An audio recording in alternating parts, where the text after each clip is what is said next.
down to Biscayne. Yikes. 5 on the floor, ride for my dogs. Where here's the thing, you can check the score. Hustle hard, couple scars, wearing bubble frogs. Just like Butler said, you in trouble, y'all. Kept the flow playing, got it all band. Y'all seen the block, stop with one hand. And Pat we trust, it's power, have the guts. We're here to bring the heat, y'all can hang it up. Welcome to 5 on the Floor, a daily insider show on the Miami Heat and the NBA, featuring Ethan Skolnick, Greg Sylvander, and Alex Toledo, plus others from the 5 Reasons Sports Network. Welcome back to the latest edition of 5 on the Floor Live. I am your host, Greg Sylvander. We are coming to you directly after the postgame, or directly after the Miami Heat San Antonio Spurs game that we're going to talk about reluctantly. Tonight's floor plan with me, we have Sean Rochester. Follow him at S Rochester NBA, and we have Brian Fonseca at Brian Fonseca NY. Gosh, guys, here we go. 115-111. The San Antonio Spurs come into Miami and defeat the Miami Heat with a basically full roster. I mean, whatever y'all want to do the Gabe Vincent thing, we could do that. But like the starters were there, and basically like a coherent 8 or 9 were there, and it didn't work out. On the heels of losing to a 7, I guess at that time 6-win Detroit Pistons team at home, they now lost to a 7-18 San Antonio Spurs team at home. The Clippers game felt like a constipated victory in itself. So I don't know that I was feeling like that was a springboard for anything that was necessarily meaningful. And then they come out here tonight and they lay an egg. Defense was as leaky as we've seen it in quite some time. San Antonio shoots above 50% for the game. Bench scoring was not even in the same ballpark. I haven't looked at the final numbers, but this is just what I remember taking place and some of what I was charting as we went throughout the game. I didn't know how points in the paint shook out, but I'll just say this. We're getting to that point, y'all. We're getting to the point where, like, if you don't start to, even though you're 3 games out of the 4 seed, and that's probably why they'll like play around here. Like, how many of these victories have to happen before you like look in the mirror and say, cut the shit? Sean, I'll start with you here for this particular episode, because sometimes you can provide perspective where there is none, or where there doesn't appear to be any, I should say. What were your feelings on this game? I don't necessarily need you to break down play by play, but just overall, like, just to see this effort and whatnot. How are you processing another awful home loss for the Miami Heat? Yeah, I mean, I think your point about the defense was the thing that concerned me the most. You know, they were almost at a 120 offensive rating tonight. That's good enough.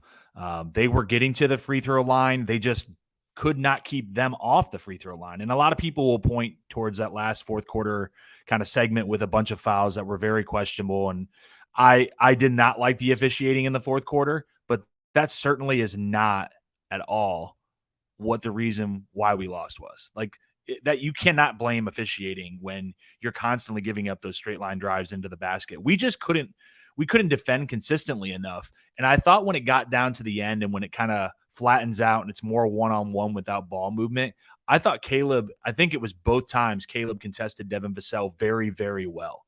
Like, those were big time shots. And I think Caleb did a good job on him one-on-one.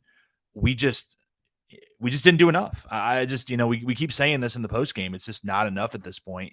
And, at the end, I'm sure we'll talk about that last play again. It's questionable decision-making, whether it's offense or defense. And obviously it didn't work out for us.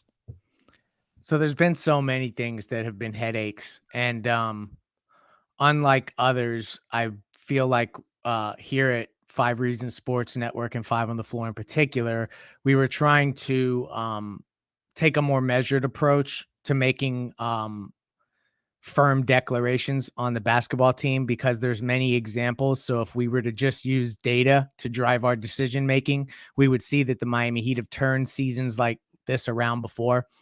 But this one is tough to swallow. I mean, when you look at this, 46-32 rebounding disadvantage to San Antonio. Let's hone in on the last play, Brian. Let's go right to it, because what it appeared as if took place is that Tyler went for the win And I didn't hate that shot necessarily because I was over this game, frankly. Bam got the rebound. He turned, and he looked as if had he gathered himself, went up strong, he likely could have gotten a high percentage shot near the basket. But instead it went out to Caleb Martin. And Caleb Martin took a three that, he's been having these barrage of 3-point shots. So you know what? Like there's also an element of it that I don't hate. But boy, to get risky and go for the win in this scenario when you really needed to grind out that victory and not get too risky. Is that your vantage point? How did you take in that last play? You think Bam made the right decision to kick it out? How did you process that? When I was watching it live, it seemed fine. Now I've replayed it, I don't know, 14, whatever the fuck times. And Tyler Hero, first of all, he gets this pull-up three that I actually didn't mind. Probably not the shot that I would have went with, especially so early in the shot clock with, all that time remaining. There was no shot clock because they had some time. Bam Adebayo gets the rebound, and then, he does actually have a lane to shoot. Like he can just sort of get into the paint, like turn around over his left shoulder and get in there, throw up a hook shot, go at the rim, try to get fouled. Nobody's really bothering him to the degree where he can't take a shot. But he does find a wide open Caleb Martin. It's the first thing he sees before he even looks into the paint. He finds Caleb Martin wide open. Now, my issue with this is probably, and this is literally what I'm looking at, my issue with this is probably they have one timeout left. I'm a proponent. Maybe Coach Sean would agree with me. Use your last timeout if you have it. You get the offensive rebound. Why not just call the timeout there? Draw something up, especially if you're Eric Spoelstra. You have 5-6 seconds left to play with. Easy to say in hindsight, but generally speaking, that's probably what I would have done. Sean, you look like you want to jump in. Yeah, I mean, the inside out three is one of the highest things on the analytic charts in terms of value of a shot. And I, not taking account for who has the ball inside and then who has the shot on the outside. I agree with you. When I first watched it live, I felt like there was a lot of traffic in there. But if you watch that, Lowry almost tries to seal off that defender. And even if he doesn't seal him off, to me, Bam is a good enough offensive player. He's a good enough free throw shooter. So even if you do have to do that panic foul, I can't give up this shot, he's going to go to the line confidently down two. And I'm okay with that. Back in the day, if that was Shaq, certainly Shaq obviously would have powered that back up. But then you got to worry about the free throw part of it. I don't mind the pass. And I'm not a big proponent of the Caleb Martin 3-point shooting stuff. I just don't know. If you call a timeout, as good as Spo is, do you get a better shot than a wide open wing Caleb Martin 3? You just don't know, and I think that's your point. Here's the thing: Caleb took long enough to where he actually kind of got closed out because he doesn't have the quickest release. Because the gather and the release. He gathers and then he has to put one foot in front of the other. I'm not even saying this as a joke. This is how his process is. Everybody's different, right? And his release was slow enough to where he kind of got closed out there. Again, all this is hindsight. It's easy to say. In the flow of the game, it didn't seem like it was egregious because if Caleb Martin makes a shot, every one of you motherfuckers in the comments are saying something different, right? Every last one of you. So we're playing a hindsight easy game here. But yes, what you probably would have wanted is one, well, if you like this team, you want them to make the shot. But what you probably would have wanted is for Bam to take the shot coming down, or at the very least, use your last time out. And yeah, Greg is not very happy, I would say. Yeah, well, that comment about Bam Adebayo being a 6'9" Justice Winslow, that's not coherent thinking. So we shall not entertain that too much. I do want to shout out a comment that we'll talk about in a moment from Patrick Hartunian. Manny, if you could cue that one up. But before we do, I want to tell you about a great sponsor of the 5 Reasons Sports Network, and that's Aggressive Insurance. They sponsor this post-game show.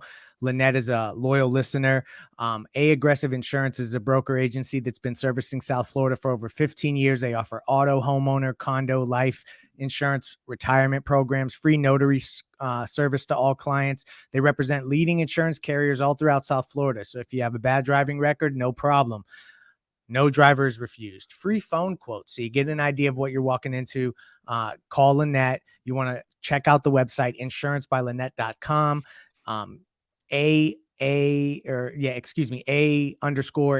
Aggressive Insurance, Aggressive Insurance, and Aggressive Insurance on Twitter. She's also in these comments here. So insurancebylynette.com is the official sponsor of the 5 on the Floor live post-game shows. So yeah, let's slide back to Patrick's comment if you still got it, Manny, because I think that this is how we probably all feel. This wasn't actually it. There was one at 7:46 p.m. specifically. Thank you. Stop talking about the last play as if we'd feel any different if the shot went in. Should have never came to the last possession. I want to focus on that last sentence, Sean, because this is another game, just like the Clippers game where they're shorthanded, and I know the Heat were relatively shorthanded, but tonight they weren't. The game in Memphis, the Heat were not shorthanded. If the starters start, to me, you're not shorthanded. I no longer am classifying you as shorthanded. And this is another game where they struggle. They look out of sorts, particularly on defense. The rebounding is bad. I don't know. Are you at the point where you think that this is likely a couple transactions away from being fixed, or do you think that there is, other than just everyone starts shooting better, and that's the easy answer for everyone, so I'm trying to make you dig deeper in your bag than that, anyway, for this actual core as it stands right now to stem the tide through January? What's the biggest thing they got to do to not have this continue to take place? To be very honest, Greg, I'm tired of getting on these post-game shows, and you ask me that same question. I figured you're a coach. I figured you're going back to the drawing board, getting out the whiteboard, and you're, drawing up plays and figuring it out. But it's okay. I'll stop lobbing that one to you. No, I'm messing with you, man. It just feels like every time I'm on, it's after these losses, and we're asking that same question. I don't know. I mean, it's frustrating because the process tonight just seemed like they were stuck in the mud. They could never get to that point where they were building a lead, holding on to a lead, pushing it further and further away, so that a team like the Spurs, who doesn't really want to win, doesn't care to compete, would just give up. We just kept allowing them in the game. And you know that for anybody that's played sports, if you allow a lesser team to stick around, the longer that happens, they start to gain confidence. And that's what you saw in tonight's game. I think at a certain point, we have to start realizing that this current build as is, it's not working. It's not working on any end. And we've been talking about, in terms of, the identity of this team, it just doesn't seem like there's anything that's sticking with that team. So I don't know, Brian, what do you think? To me, it's not as much the build as if I'm watching the team and their depth is hurting them in a way that it wasn't last year, because that was actually one of their strengths. And whether it's guys not hitting shots, whether it's Dwayne Dedman is a supremely confident guy, apparently, because he's trying to do shit that I don't know if he ever did, including at USC where he tried to yam it on, I forgot who it was, and then he got blocked and he was from very far out. Respect on the confidence, I guess. But now apparently he went to the locker room with an injury, and the Heat are hoping that they can probably move him as soon as January 15th comes. But really, to me, is their depth. But I do have questions, again, like we talked about this last time. I have questions about the not long-term fit as it pertains to Kyle Lowry, because you know that he has a year of this maybe after this. And there's a chance that he doesn't even finish this season on this team. But more so with Tyler Hero. And I thought, overall, he was fine today. But there was a point in the third quarter where he hits 4 3-pointers, and I'm like, Tyler Hero's heating up. And Bam Adebayo doesn't have it going. And I don't think that's good for the fourth quarter, because we've seen how that goes.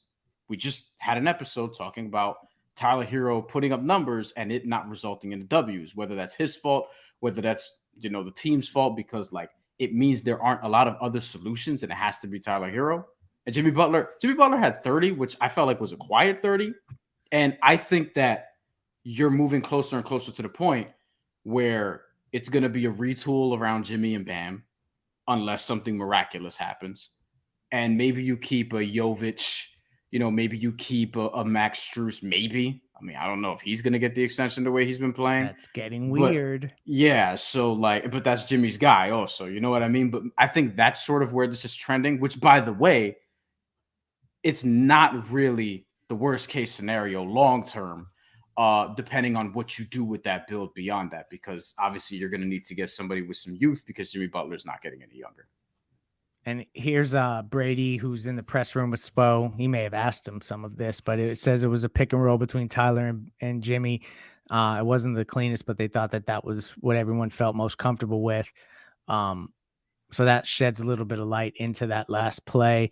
But, to the point of the comment that was up a little bit ago, I'm tired of asking Sean the question I asked him for the 47th time in the last 6 weeks. I'm tired of them starting the season losing 3 or 4 at home. I'm tired of them playing down to competition constantly. I'm tired of the core four, the big four, as Eric Spoelstra called them, not ever figuring out how to make that work. I posed a question to Ethan recently. Is it more on those 4 guys to figure it out, or is it on Eric Spoelstra? So I ask each of you, and jump in as you wish. Who is it more on? Do y'all think that is a thing that those 4 guys should be hashing out amongst themselves, with obviously the help of the coaching staff from a strategic perspective? Or is that straight up on Spo not figuring out how to maximize and utilize those guys together? What do y'all think? Because I can't crack the code on this. I think it's a lot to do with the players at this point. And I know that I usually, I'm very supportive of Spo, and we all know he's a great coach, but I think it's beyond the X's and O's at this point. I think it's really, those 4 guys, and, you having the closed door team meeting type thing, players only meeting, like there has to be sort of that fire within. And if they don't have it for whatever reason, I know we've talked about this summer, the guys thinking people were coming in or they were getting traded, or there was going to be changes, whatever it is, there's something missing in that locker room. And the 3 of us are not there. So that would be something Ethan or Brady or Alex or those guys can really shed more light on, because it just seems like there's something missing. And I feel like they're obviously better than this. We're better than the Spurs. You can't tell me otherwise. We're better than the Pistons that we lost to earlier in the week. And Greg asked me that same damn question probably that night too. Like, it's just crazy. Like they aren't the best team in the league. They're not the Boston Celtics by any means, but they're better than what they're doing. And that's why I feel like there's something within that's causing some of these problems, not so much Eric Spoelstra or the front office. And remember what I was saying before the season was this team couldn't afford a slow start and couldn't afford bad vibes. And it looks like we've gotten both. And Greg, one of the things I said was 20 games in, you can't be like 11-9. Maybe you'll sign for 12-8, but you'd want to be better than that. They still have 12 wins. And we're on December 10th. Is it now?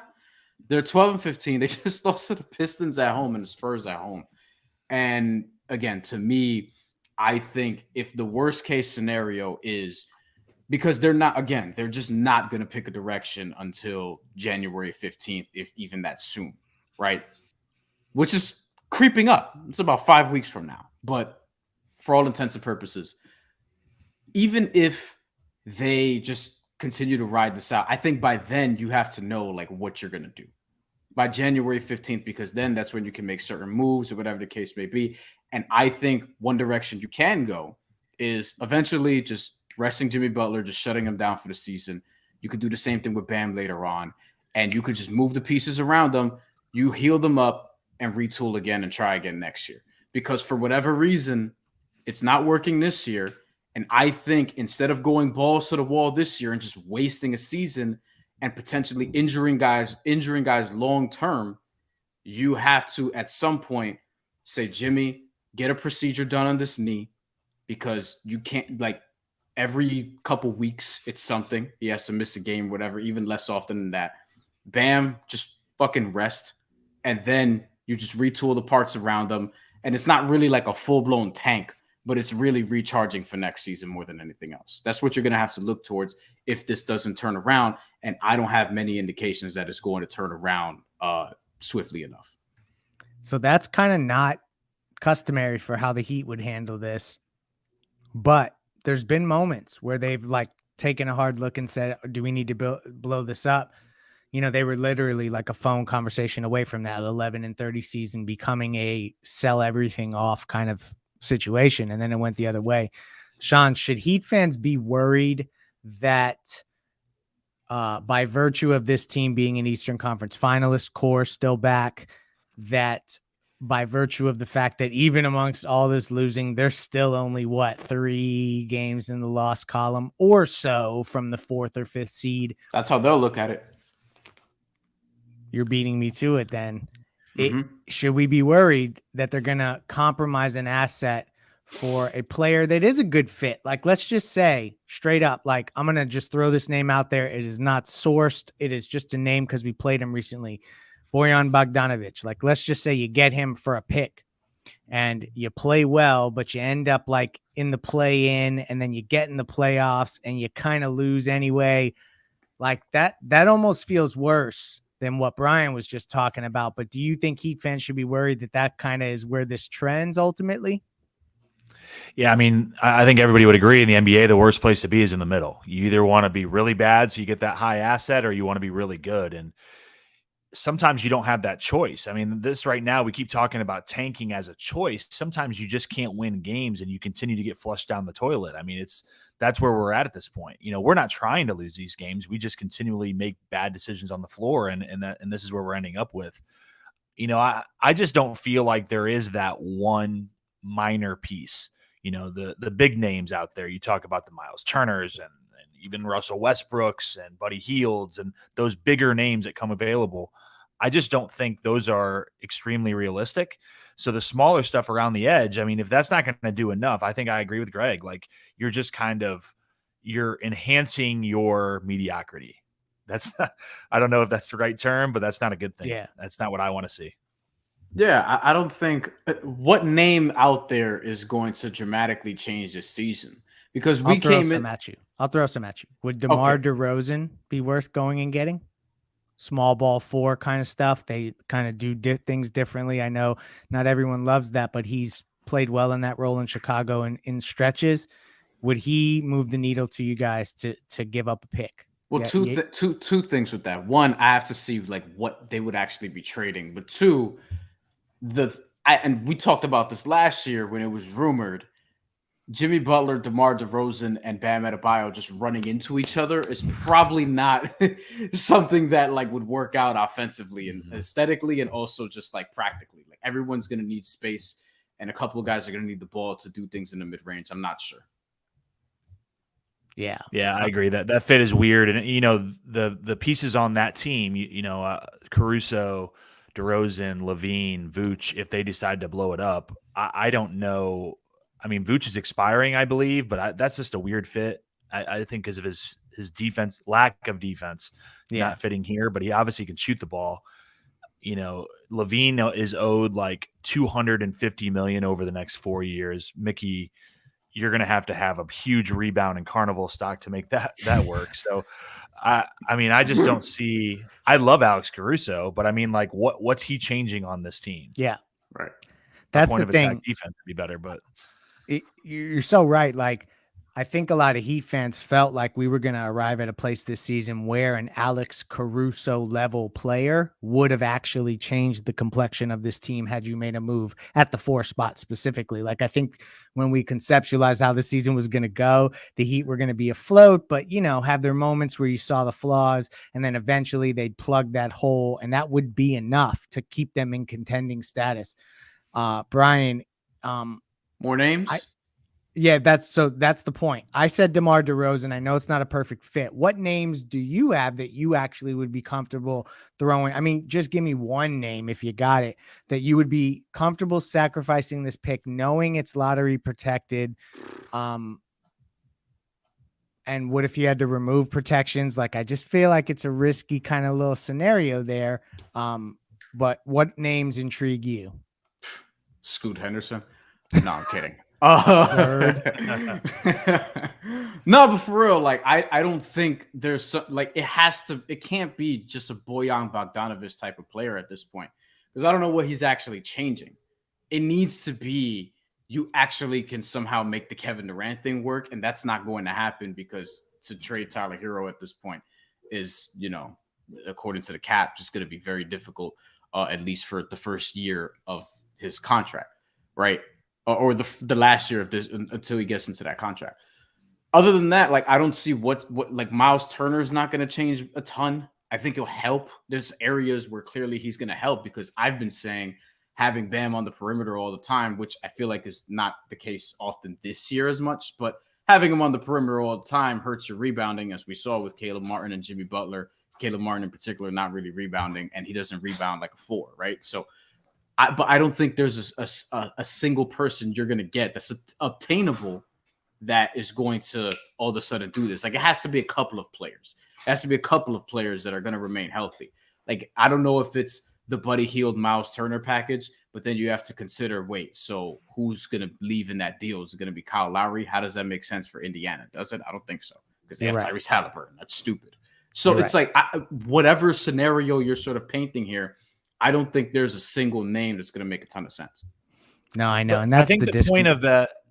Sorry. Go ahead. No, go. I think the point of that is that you're not trading, obviously, Jimmy, Bam, Tyler, because of obviously his contract situation this year. Shit, but if I could trade, no, I'm kidding. Okay, I'm kidding. So saying that we can't acquire somebody that's going to be good enough to change this is also going back to the point that those 3 are going to be here, and those 3 have to make a bigger difference in order for the secondary piece that we can realistically acquire to make a big enough difference. Like, you can't Jay Crowder shit is gone now. Like, that type of move is not a solution. You need Tyler, Bam, and Jimmy, who have been great at times. Don't get me wrong, but like, collectively as a whole, they need to be better. It's not about the role players. It's not about the secondary players. It's about those 3. And I'll throw Lowry in there as the 4th. They have to be better for this team to win and collectively gel together to make us better. Yeah, no, that's I wholeheartedly someone agree. In the chat said the name. Someone in the chat said the name. It just hit me now, but they're not going to have the horses to get this guy unless Shai Gilgeous-Alexander. That's it. But they're not. They're not going to, like, with what? Oklahoma City's going to be like, yeah, sure, we'll take Kyle Lowry and no, they have to wait. Like no, that doesn't make a lot of sense. And they're not that bad right now. No, and and also, frankly, I think Tyler would have to be included in anything like that, and that's not till this summer. Yeah. Part of getting Tyler extended now also allows him to not be in limbo next summer. Like, the summer that's coming up, he would be, if he was in restricted free agency, he'd be kind of in limbo and trying to figure out what's going to happen to him. Now he knows what he'll make and he'll become trade eligible. So to your point, like, that stuff is all more viable in the off season. And that just makes this disconcerting because it feels like they're going to end up ultimately deciding that there isn't probably the right difference maker out there to pull the trigger. And they're just going to try to stem the tide with this group and they're going to come up short. But we will still continue to have this show every single night to have you covered. Want to shout out another great sponsor, and that's Prize Picks. Use the code 5 to get your initial deposit matched up to $100. They're my favorite daily fantasy platform. They're the official daily fantasy sponsor of the 5 Reasons Sports Network and 5 on the Floor. Use the code 5 to get your initial deposit matched up to $100. We've extended our partnership through first half 2023. So we're super excited about that partnership. It's been instrumental in the growth of the network. So thank you. Shout out to Prize Picks. Shout out to Aggressive Insurance.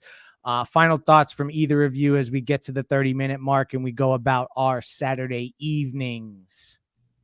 Yeah, because I got fucking boxing to watch. Ira Winderman said, if we've reached the point where Max Strus didn't play the second half due to coach's decision, as Spoelstra said, that where exactly does this Heat bench stand?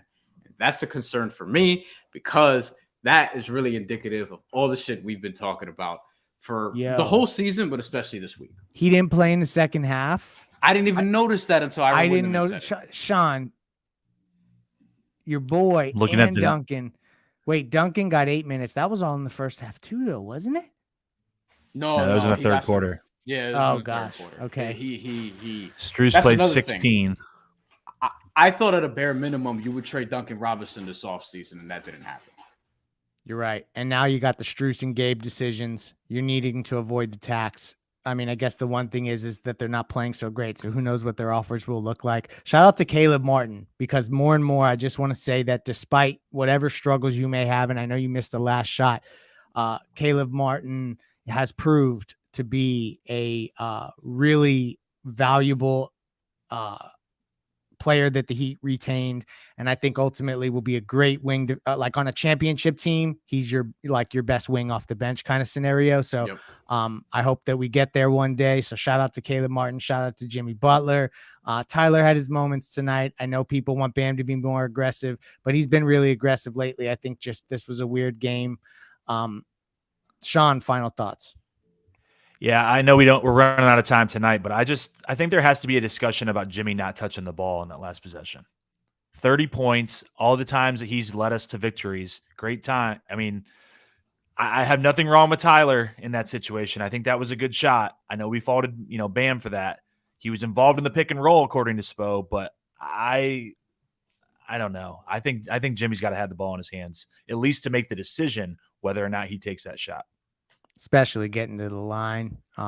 I didn't like going for the 3 there. I felt like you had to get this win, even if it looked ugly and we came on here and we were like, oh, it was ugly, but they got the victory. Like, that is how you rebuild a season like this, is you just chip away at it and gut out any victory you can. And the fact that they didn't go to Jimmy so that he could at least make the decision, get to the line, do something positive that is with your, getting downhill instead of going for the win. I just don't think we're in the position to, we're right now need to minimize risk, but I don't know in the transaction market that they need to have that same mindset. So we'll see. Thank you for joining us on this show. We'll have you covered. 5 on the Floor will be back. Ethan hosts for your episode on your Monday morning drives into work. Follow us for all Dolphins coverage tomorrow. And hopefully we'll have better stuff going with the Heat on this road trip. But I don't like at Indy, at OKC, at Houston, at San Antonio. These are the names that have been giving us trouble. So we shall see what takes place. But thank you for joining us.